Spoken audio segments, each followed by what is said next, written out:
slams behind him, and he looks around, and there's nobody else there.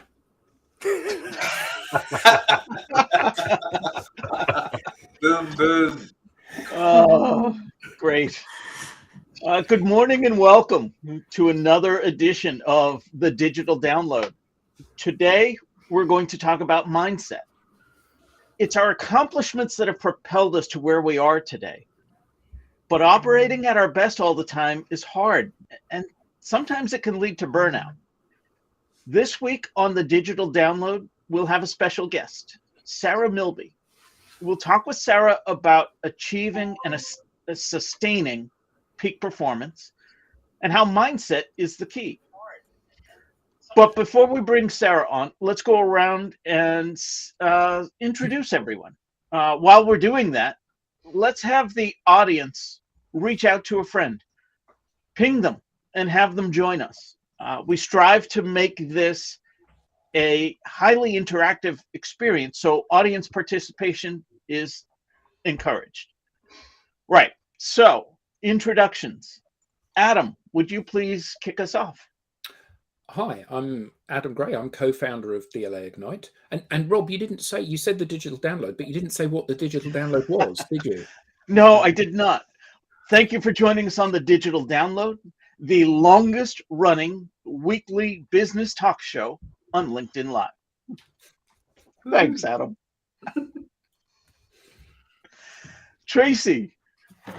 Hello, everyone. I am Tracy Borison, founder of TLB Coaching and Events, proud partner of DLA Ignite, and our Canadian representation on the panel. Ooh. Welcome, Tracy. William. Thanks, Rob. Yeah, no, I'm William Shorten. So I'm an associate with DLA Ignite, along with Adam.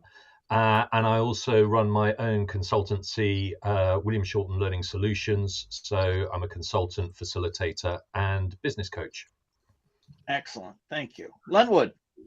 Good morning. My name is Lenwood Ross. I'm the founder and CEO of Accelerate, and I. We're both located just outside of New York City. The royal we.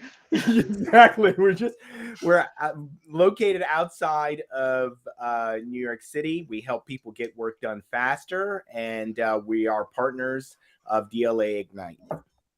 Excellent. Thank you. Jordan.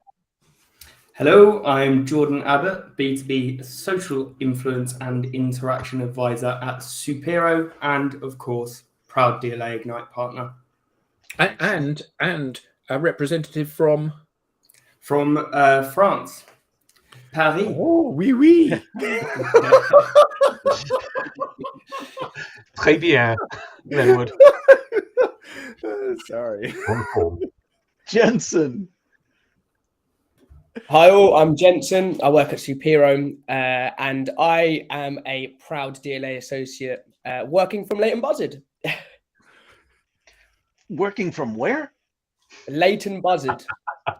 You're not familiar, Rob? That sounds like something the cat dragged in. You've been there. Excellent. Welcome, Jensen. Alex. Hello, folks. Alex Abbott, founder of Supero, and we are also, as Jordan and Jensen have said, a proud DLA Ignite partner. Excellent. Welcome. Thank you, Alex. And myself, I'm Rob Durant, founder of Flywheel Results. We provide staffing, training, and consulting services to tech startups. So let's bring on our guest, Sarah. Good morning and welcome. Well, good morning and thank you for having me. Absolutely. Great to be here. If you don't mind, I'll share a little background about you for our audience. Competitive athlete turned CEO, Sarah wanted to motivate people, but not have them burn out. As a college athlete, in addition to her technical coaches, she also learned from a coach who was focused on mindset. She was taught strategies to handle pressure, see opportunities in challenging situations, and prepare for future successes. Now she and her team help others do this through her company, Valor Performance. Sarah, please tell us a little bit more about you and how you got here. Sure. You started right where I would have, which is as an athlete. I played competitive soccer. I then got into competitive running, and I was fortunate enough to have a mental skills coach. At the time, it was a little bizarre, but I saw it as just an additional tool in my toolkit and a competitive advantage. So I had, as you mentioned, the technical coaches who worked with me, especially in soccer, dribbling and shooting. But I had Paul, who was my coach, who worked with me on my mental skills, especially as competition was rising. How was I going to continue to step up mentally, emotionally, and make sure that all of the work that I had done for physical preparation could be maximized? And how it then leapt into many, many years later, Valor Performance, was I then went on into my career post-college, working in all different sectors, nonprofit, government, finance. And then I found my way into startups and technology companies. And I found as I worked my way into leadership roles that the same issues kept coming up for myself and my teams. How do you see opportunities and challenge?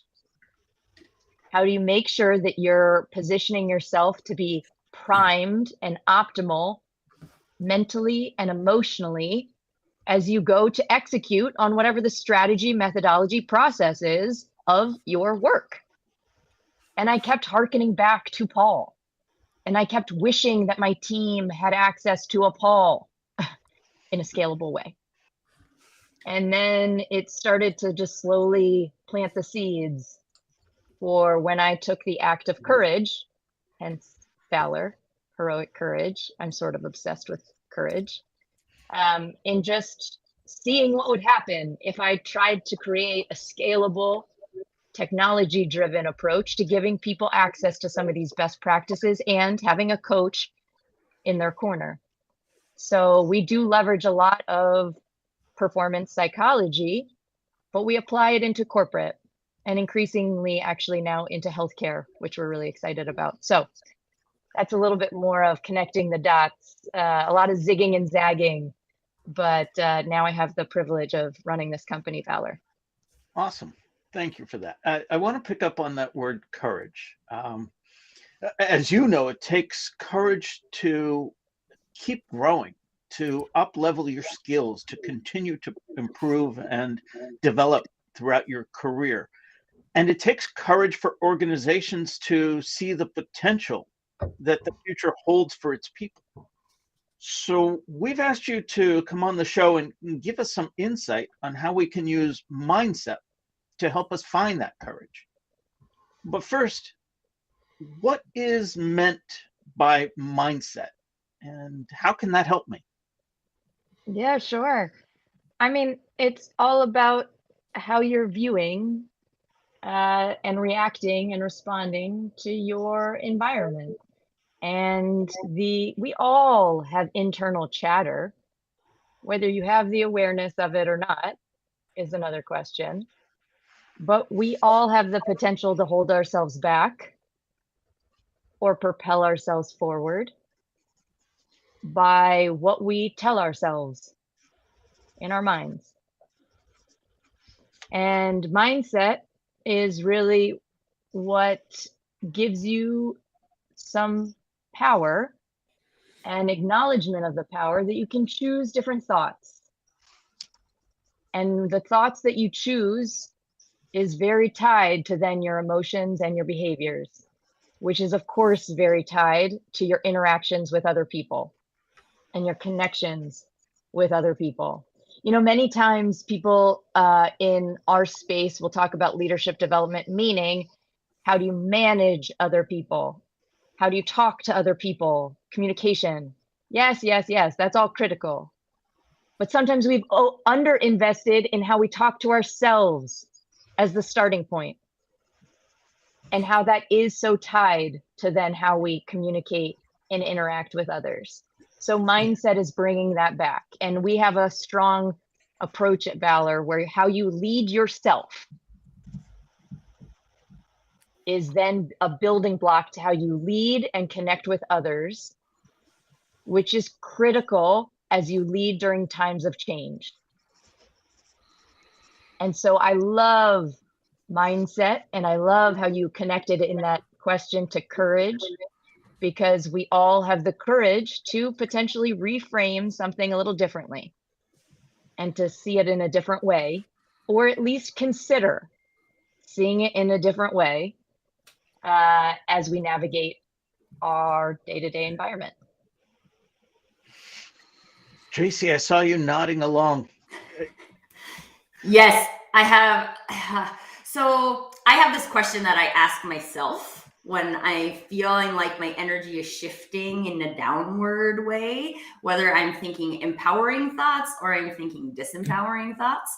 And one of the things that I've found really interesting on the things I've learned about like brain science over the last couple of years is the amount of subconscious thoughts that we can process that don't become conscious thoughts. And because I think it's something crazy, like 4,000 thoughts a second, but you can only process 90 or something like that. Like it's a drastic difference. And so one of the things that has been like really helpful for me is just being able to just take a step back and say, okay, is what I'm thinking helping me right now? Yes. It might be true, right? It might be about a situation, but if you can shift that to be like, okay, this is the situation. This is my disempowering thought about the situation. How might I be able to find a empowering thought about the situation that can help me, help my team? But one of the things I really wanted to put out to Sarah and the panel is I had an experience in leadership where let me paint a picture for a moment, because to me it's a picture. So there's my team, and my team lives on this beautiful tropical island with sun and the beach and beverages, and it's beautiful and it's nice to be there. Can I be in your team? And then there's this wall that goes, this like big castle wall that goes around the whole outside of it. And there's these really stormy seas on the outside of the wall. So the wall is there to protect from these stormy seas, and also dragons.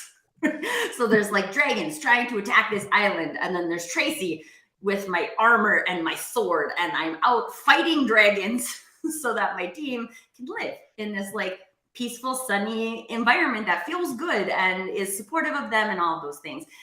And when I look at that now, that seemed like something I had to do. Like literally, I felt like I was defending my team from the rest of the company. And I didn't want the like corporate culture to permeate my team because I didn't like it. It wasn't supportive to me. And so I fought it off really aggressively. And then when I think about how that contributes, which I don't think it does, to peak performance of our leaders, then we have like this really big break point in an organization. So Sarah, I wanted to ask, and like all the other panel members too, like if that's something you've witnessed, if that's something you felt yourself, and what are some things that have worked for you to navigate out of that situation? Oh, yes, I have thoughts. I'm curious the other panel, though, because I'll just start rolling. I can tell you from... Oh, go ahead, Alex. No, I'm just throwing a flippant comment out there. A flamethrower might help you fend off the dragon, Tracy. I can tell you and it from would be a helpful sales leader to have peeps that are recommending those types of things for you instead of old school swords, like broadsword, no less. Well, it's an interesting picture, and you know what I was thinking about while you were describing it is how, and I don't know the answer. So you know, I'm just raising another question. Is I don't know how helpful it is actually for your well-being or your team, right? For you to be out solo fighting dragons. And I wonder whether it might be more effective for the whole team to be embracing the challenges and complexity of the environment that you're working in. So, that'd be kind of my question, is that, what is the best approach to the challenges that we face, whether those challenges be external, challenges that are out in the market, or internal challenges that we need to overcome in our organizations. I think a big problem that we have here is that we are all islands. We've got a singular viewpoint and a singular experience of this stuff. So I've worked for bosses that have said, we have a problem, by which they mean you have a problem, and the problem is this. And equally, I've worked for bosses that have said, you don't have any problems, you just get on with what you're doing. I will deal with all of this. I will fly air cover for you to make sure you can excel at what it is that you do. And that's a lovely environment to work in, but I'm not sure that necessarily makes it more successful or not. And I think from the leader's perspective, like you were saying, Tracy, you're swinging your broadsword and fending off dragons, and that's a really tiring thing, isn't it? But I always think from an individual perspective, whether you're a leader or not, it's very easy to get embroiled in the interaction that you're currently having. So, you're sitting opposite somebody, they say something that you don't like, or they say something that you don't agree with, or they say something that is not part of your execution plan of what it is that you're going to do. And the natural response is to meet that head on. The natural response is to fight that battle rather than taking a step back and looking at yourself and the person having the interaction and say, okay, what am I hoping to achieve with this interaction? Because, if I win the argument, but turn you off as a champion of mine or make you resistant to the change, then I may well have won that battle, but I'm going to lose the war. So I think that certainly in my experience, which is limited compared to yours, Sarah, certainly my experience of this is that we have to have a strategic view of what it is that we're doing. And, is this interaction and is this task I'm doing contributing towards the long game, or am I getting embroiled in the arrogance of winning this individual fight? I guess I'd ask a follow-up question, Tracy, and thank you for sharing, because it's really vivid images of what you were talking about there and very strong metaphor. You said it was a team that you managed in the past. What was the defining factor in the end that made you leave that organization or that situation? So the dragons were my CEO. And not that she was a dragon or mean or any of those things. Like, in lots of ways, she was very supportive and critical to my growth, to where I got as a person. But it was just that we were very misaligned in how we saw success. How, one of the things that's most important to me is the empowerment of the people, human optimization, right? Doing things that work for individuals and not just this very transactional, here's the business stats, right? We execute on business stats, and however people experience it. That's not how I do things. And so what I realized is that we were just very misaligned, and I ended up leaving the organization. Not mad. It's just that this isn't the place for me. And I would like Lenwood was saying, if I'm not saying we never have to fight dragons, right? But when we do have to fight dragons, how successful is one person fighting a dragon versus a team of people fighting a dragon? And I just didn't feel like I had a team of people on the management team that wanted to go fight dragons with me. So now I come to the digital download and hang out with people who will fight dragons with me. Adam, that air cover is exactly how I felt when I was a leader in sales. My job was to keep anything that could detract the frontline salespeople from closing one more deal.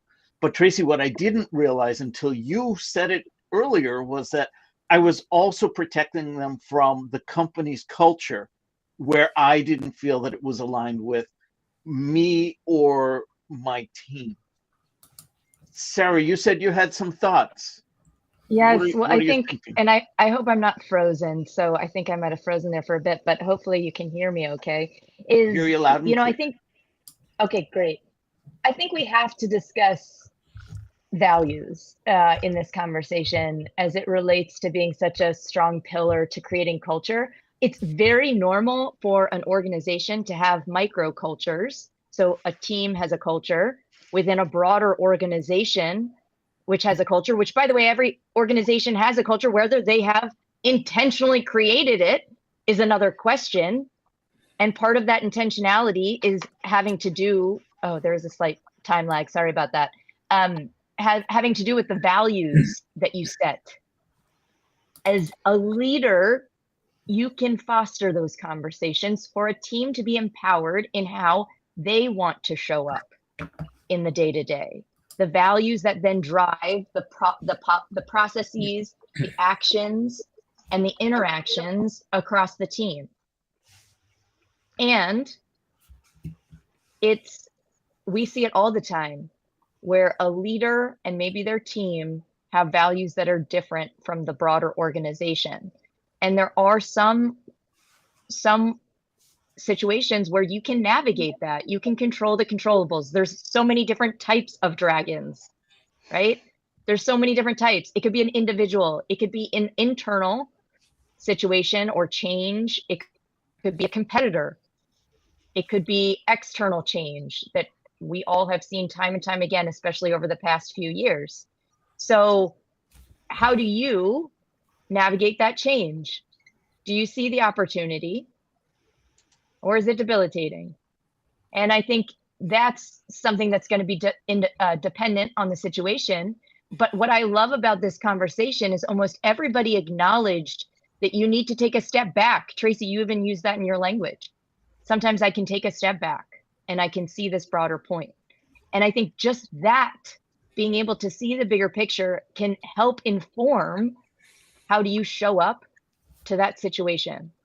And whether it's going with which type of sword or rallying the troops and say, hey, this is what we are facing. How do we want to come together in this moment? I love that we've landed on the dragon metaphors. Len, before you go, I want to acknowledge the question from our audience. Sarah Filipiak asks, curious, Sarah, how you're aligning microcultures within a larger organizational culture. Is there ever friction between microculture dynamics and the entity at large? Easy for me to say, right? Of course, Sarah, and I'd love to hear your experience with this. But of course, on this latter one, that there can be friction.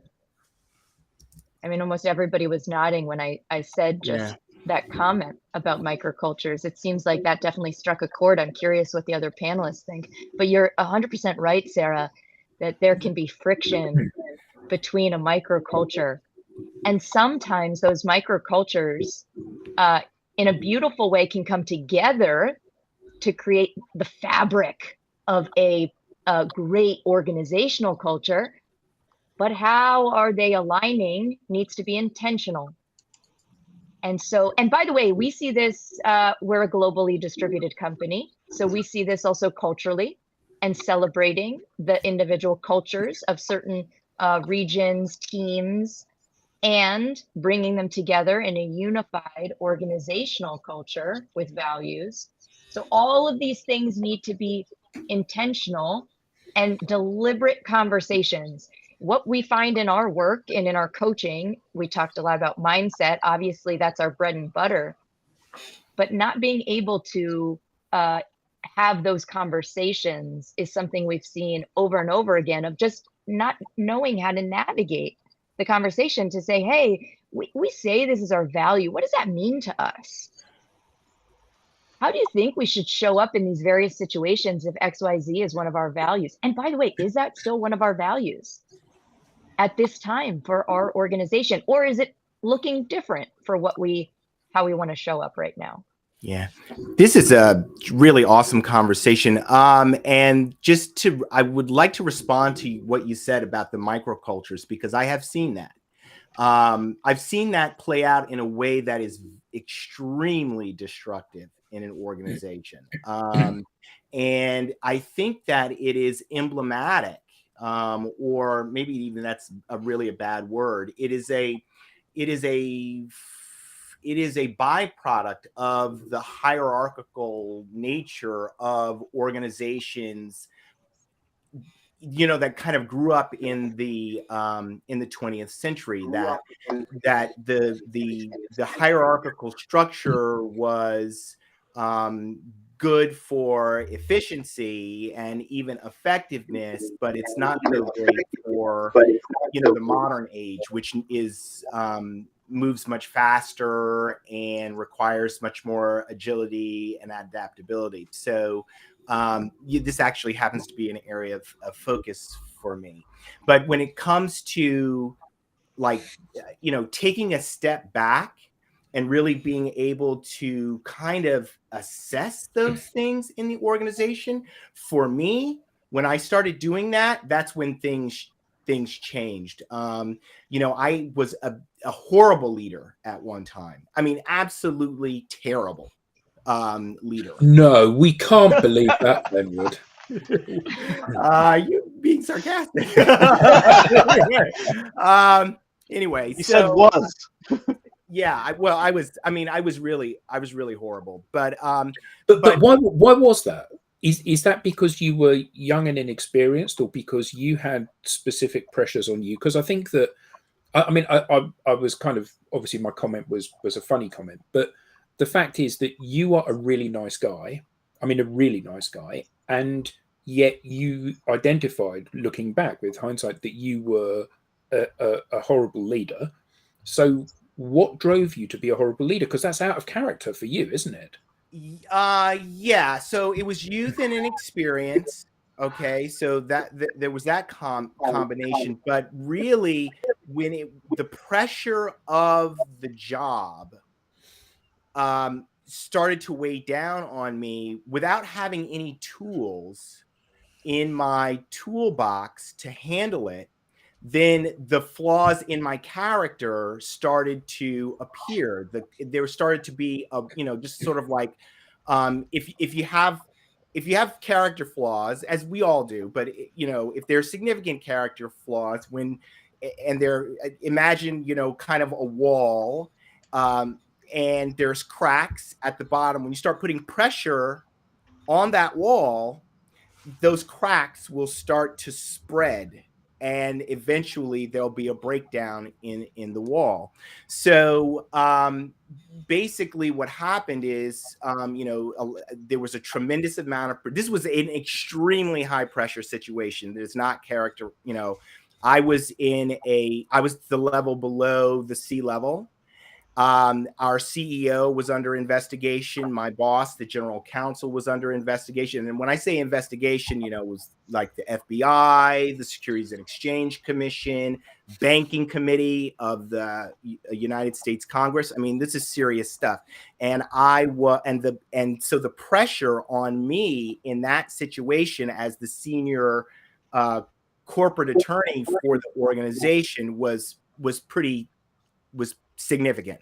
And I didn't have awareness about, number one, my position in the organization and how people saw me. And so because of that lack of self-awareness, I was like a person who was like, it's all about the job. I've got all these things I've got to manage between the board and outside counsel and all these different things. I just didn't appreciate what people were seeing and what other people were going through in the organization. So we have an organization that's under pressure, and I was like focused on myself, like I've got all this pressure on me, but it was really the whole organization, all the people in the organization, even all the way down to the executive assistants who are supporting the executives they work for and feeling that pressure on them. Right. Yeah. So I just I had no awareness and so, my actions, which were tough and very legalistic, because I'm a lawyer.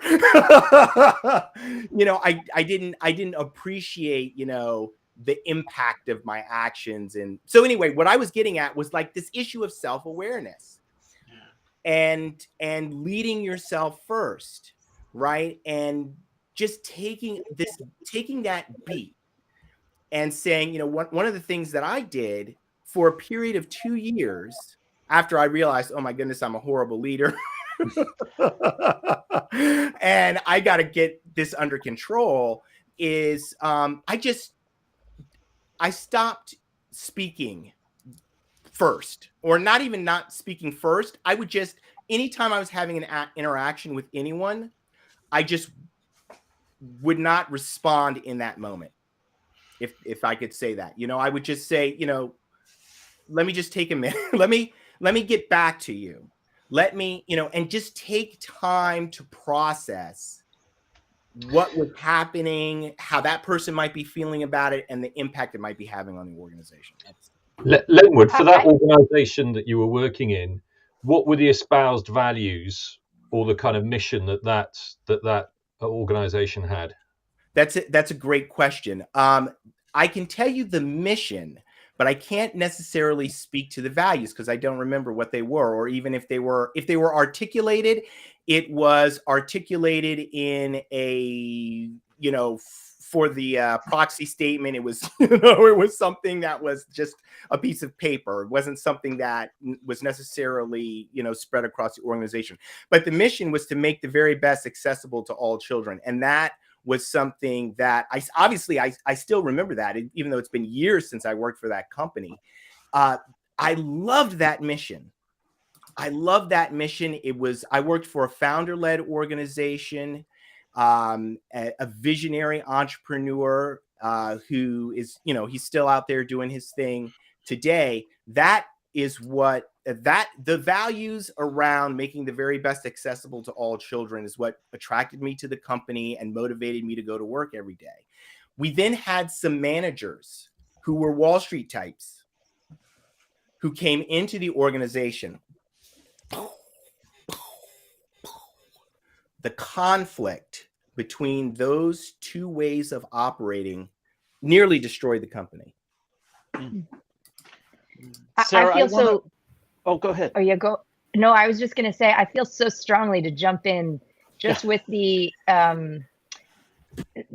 sentence around, I was a terrible manager. I feel like protective. I have to jump in and just tell you how common this is. And like we as humans, there's the neuroscience to support how we react to stress and the pressure that you described and what it means for our own self-regulation. And how when we aren't equipped, and I liked how you said, I wasn't given the skills. That's so common. How many times in organizations do we promote into management really strong individual contributors, but not support them with proper training, development, and support? And what I'm on a mission to do is encourage that part of that training and support is the ability to lead themselves as we then are asking them to lead others. Yeah. And equip them with some of the mental skills and the mindset and some of the stress regulation and emotional regulation. We call it emotional flexibility, because stress is not bad. We can reframe stress if we have the skills, the tools to reframe mentally, to say, okay, gosh, this is a normal physiological response that I'm having. Gosh, I must be also excited about this opportunity, and I'm feeling this pressure. Maybe I have some fear about what if I don't perform.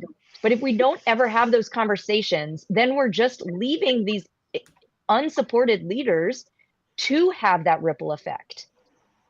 And that's why what's so interesting about our work now is we're correlating, we're seeing, man, if you invest in top talent, it actually does have an impact on the overall team engagement, team performance, not just of that individual, but it's across the organization. So anyway, I had to jump in with your story, and I appreciate you sharing it, because we often are coaching people who I'm always surprised that there still are people out there that have fixed mindsets, but there are that just say, I've solved it all.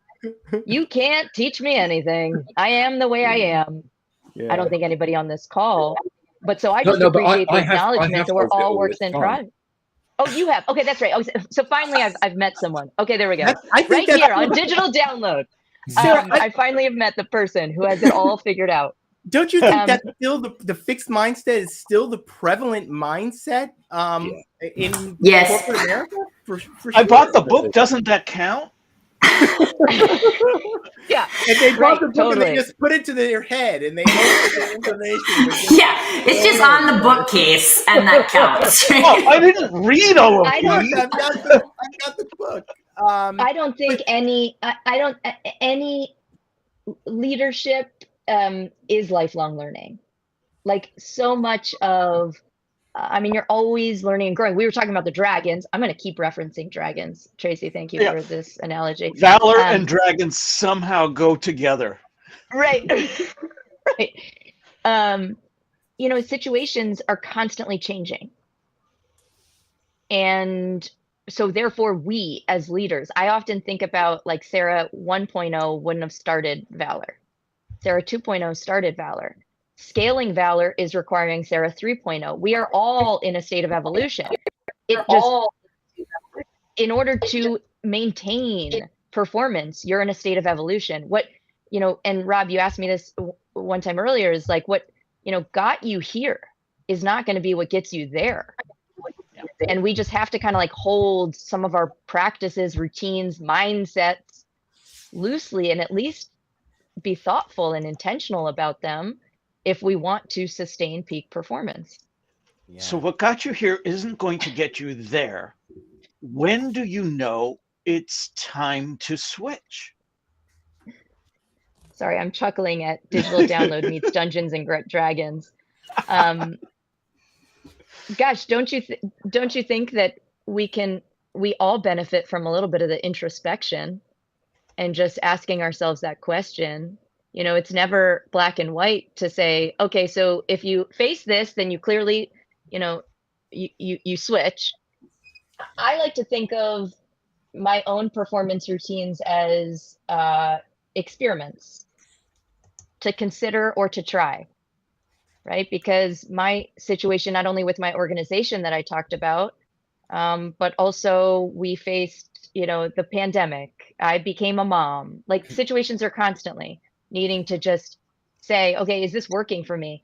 I personally, not to get into like specifics, but I have a weekly review at the end of each week just to take 30, 45 minutes to review my my schedule as far as how it aligned with my priorities, dare I say values, and then consider if I need to tweak anything or consider tweaking something, not to put so much pressure on myself, but just to say anything I want to adjust, anything I definitely want to take with me into the next week or into the next month. I like to think of periodization. This is something a lot of elite athletes do. We work with elite athletes, elite military leaders, corporate executives, sales teams, healthcare.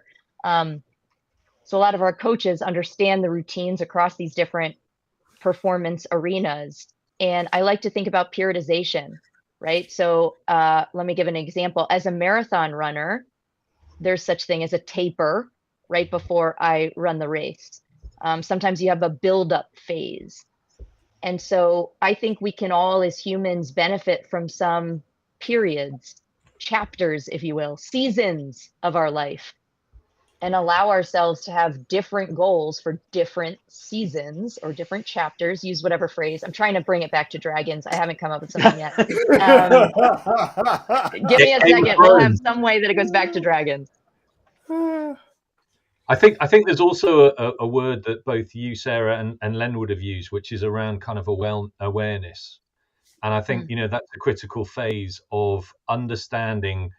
Actually, as you kind of mature and get into leadership, it's understanding, you know, where your strengths lie.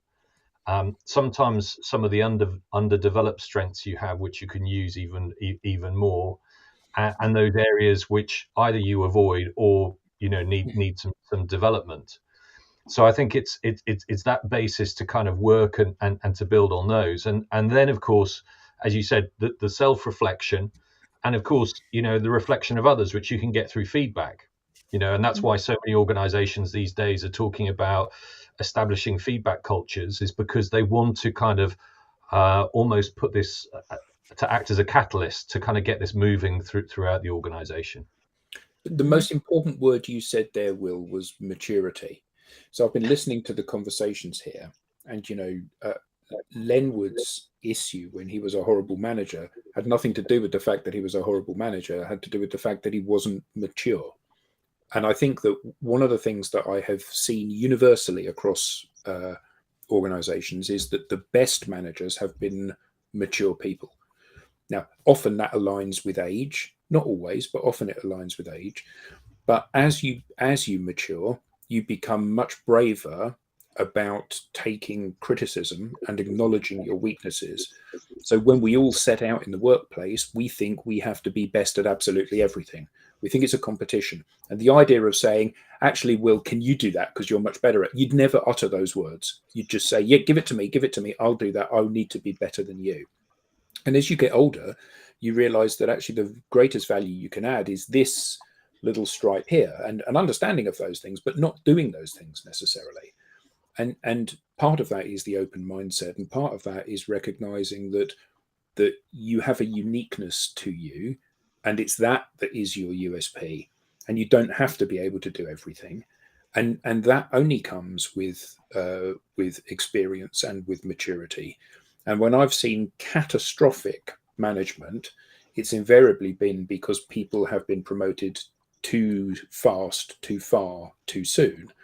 And they're not inherently bad people, but they behave inherently badly when they're put in that situation, a situation where they have, as you said, no training, no experience, no toolkit, or no tools in the kit bag that they can deploy when these problems arise.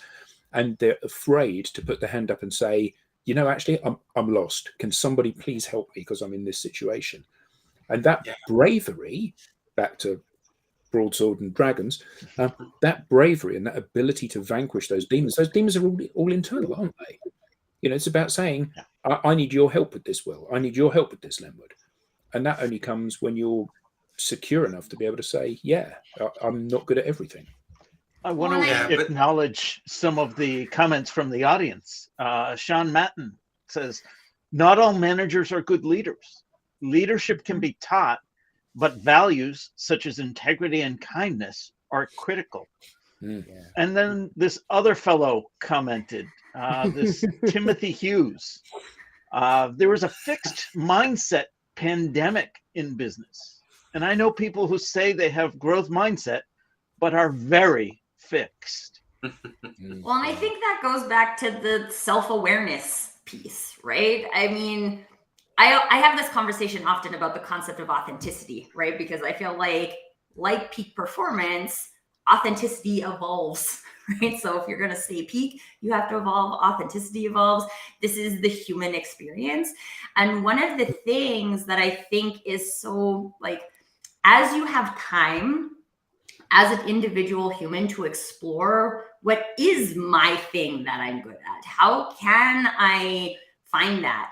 There's very little in the societal narrative that's about that, right? So businesses end up, they might have a certain amount of values on the wall and they might think that they believe them.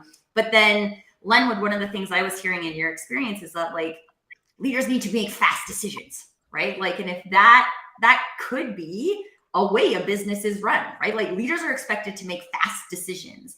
And when you don't have the space to step back, which we've all talked about is necessary to manage yourself, let alone manage someone else in those perspectives, we can't do that. And so we need to be able to challenge those societal narratives. And we're living in a world of instant gratification, right? And it's transitioned over into leadership. I want instant gratification, instant decisions from my leaders.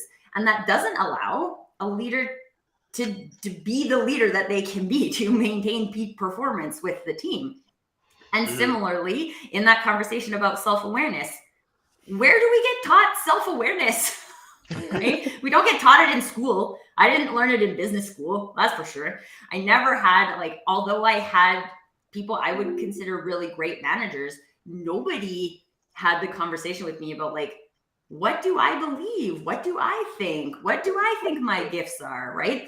The practice of self-awareness isn't part of the education system. It's not part of the narrative in most businesses. And so then how can we possibly find it unless we've taken the time personally as an individual over X amount of years, which is why the maturity is relevant, to learn those things about ourselves.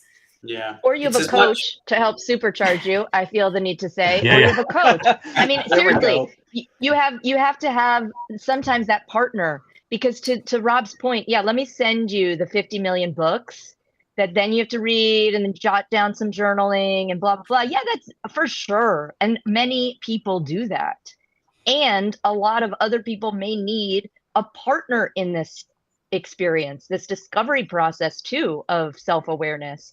And to your point, Tracy, this is why I started this business.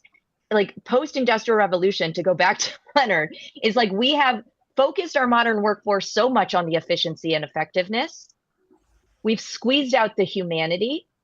And then why is anybody surprised when then we say, gosh, we really need stronger leaders and they need self-awareness. Wait a second.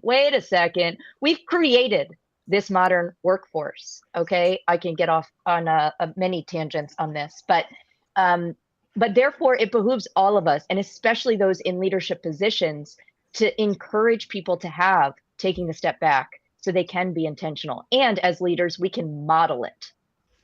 And I'm Because biased, many people's schedules are just full of meetings. Sorry, William, I have to just continue my little soapbox. It's just we're going from meeting to meeting to meeting, and then we're saying, and by the way, at some point you should have this time to reflect. Meditate in between the meetings. Right. Yeah, right. There you go. So picking up on that, I was only scratching gonna that say, a little bit. Go ahead, William. There is a bias, and I know working in a similar space is you're seeing a lot of organizations now taking on external coaches, and you're also seeing a lot of them beginning to invest. One of the favorite programs going around at the moment is Leader as a Coach. So they're trying to get these leaders to bring these skills on board. You know, to a certain extent, the issue is that they haven't gone through that journey necessarily themselves, and therefore, you know, they don't they're not aware, if you like, to come back to that, of what they need to be doing and how they're getting the how, but not the what and the why. Yeah. Shouldn't it therefore be the responsibility of the leader, the hiring manager, whoever promotes you, to make sure you have the environment available to you to be successful? And in the past, I think, and I was really lucky with the bosses that I've worked for, is that a lot of them had a kind of inherent mentoring kind of approach. So they actually took time. My first sales role, I was working for somebody who was an experienced sales manager, and they took time to take me through the kind of different processes, to talk about how you needed to turn up, you know, some of the kind of financial commercial relationships in different parts of the world, because we were dealing with customers on a global basis. So I was very lucky to have those kind of people.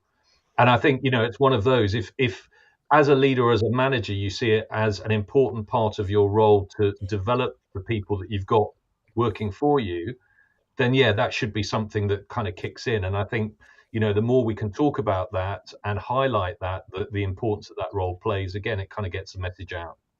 Yeah. And I think, though, does that come from that leader having that level of self-awareness about themselves, right? Because if you don't have that, then why would you even think about giving it to other people?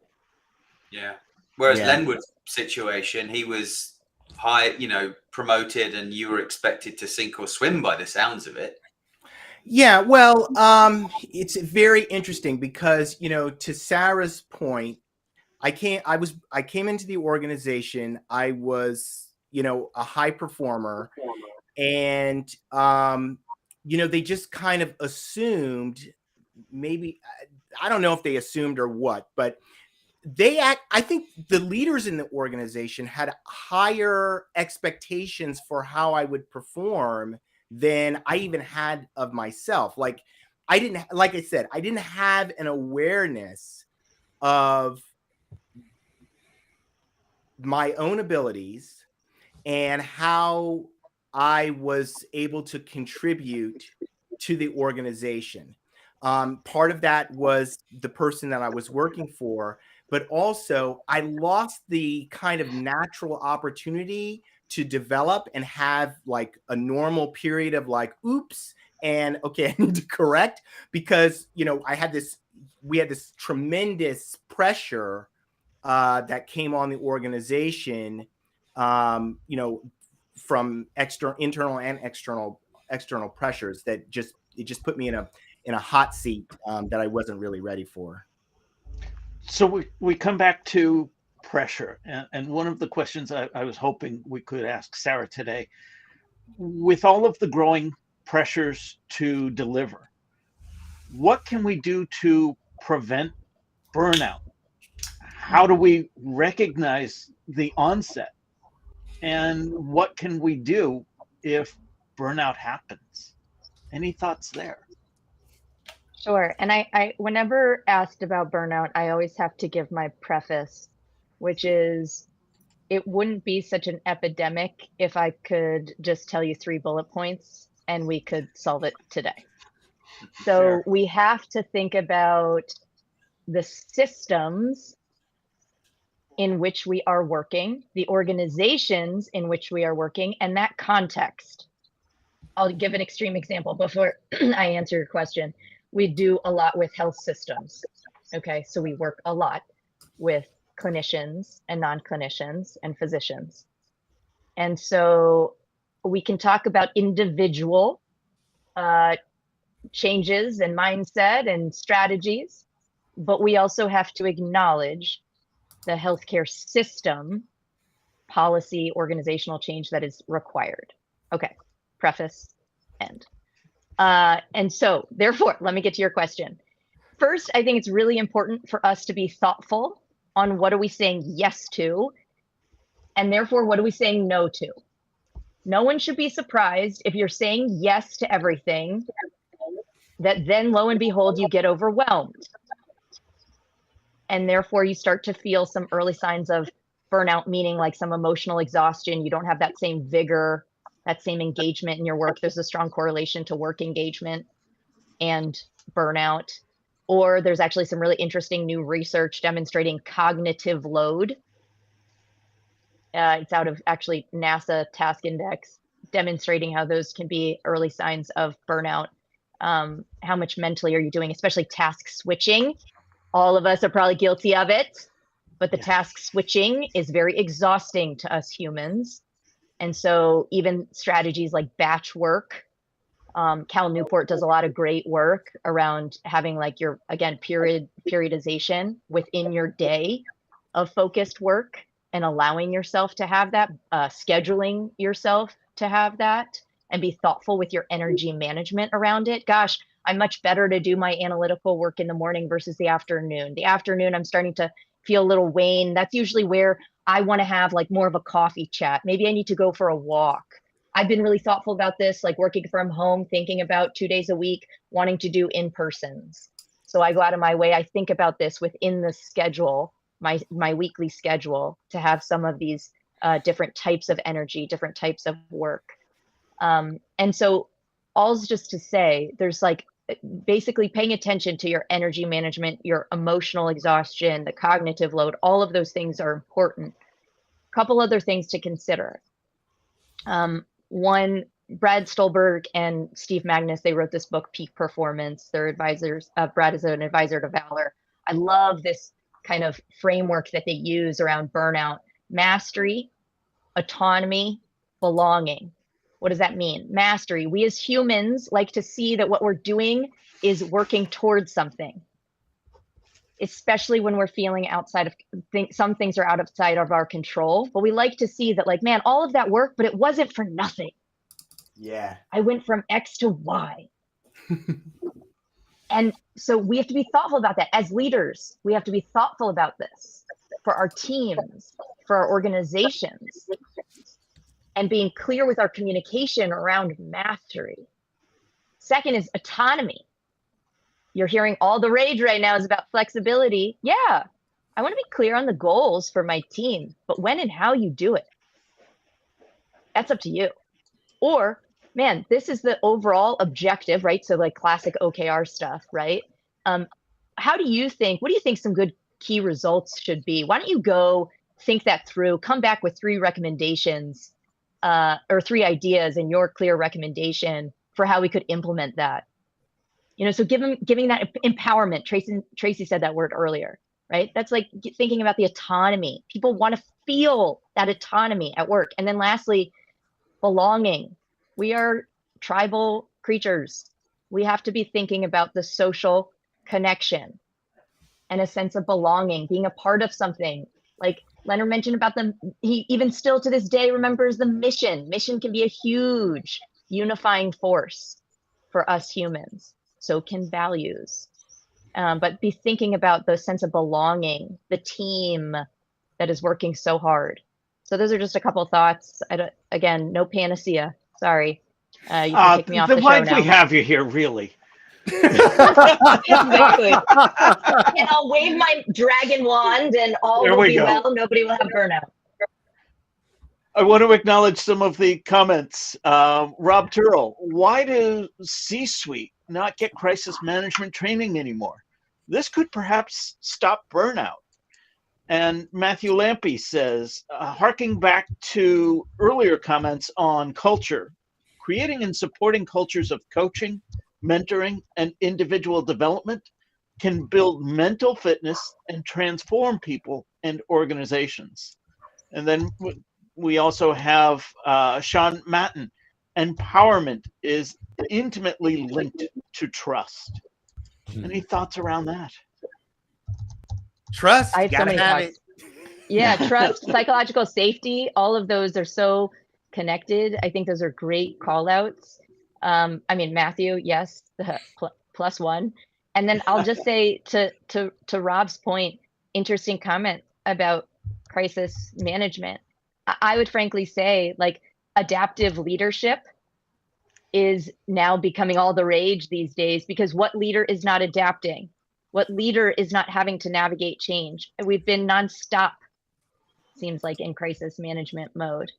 And you're inundated as a leader. So how do you make sure that you are grounded when everything around you seems like the ground may be shaking? How do you stay grounded? And that's the power of a lot of mindset and leadership coaching. But that's my plug. So we're coming to the top of the hour. Before we do, any last thoughts from anyone on the panel? Any last questions? I've got a question. So I don't think anybody could have listened to this and not be in agreement with how this conversation has gone and the challenges facing leaders and how they need to lead. So if you could give one top tip, Sarah, to something that anybody out there can do in terms of how they start to see with greater clarity how they can manage the interactions that they're having in order that they don't default to their weaknesses and start to put pressure on other people and all of those things. What would your one tip be? So we've talked a lot about self-awareness, and that can be like this big giant word. It's like, how do I get self-aware? By the way, an HBR article said that 80% of leaders claim that they are self-aware. And I think we have all worked for people that were like, no, my friend, we're not. So I don't want to give something like be self-aware. Here's my tip. We call it the secret weapon at Valor. And it just starts with taking a breath. Sometimes we're in constant reacting mode. I myself, I'm a high, I love to go.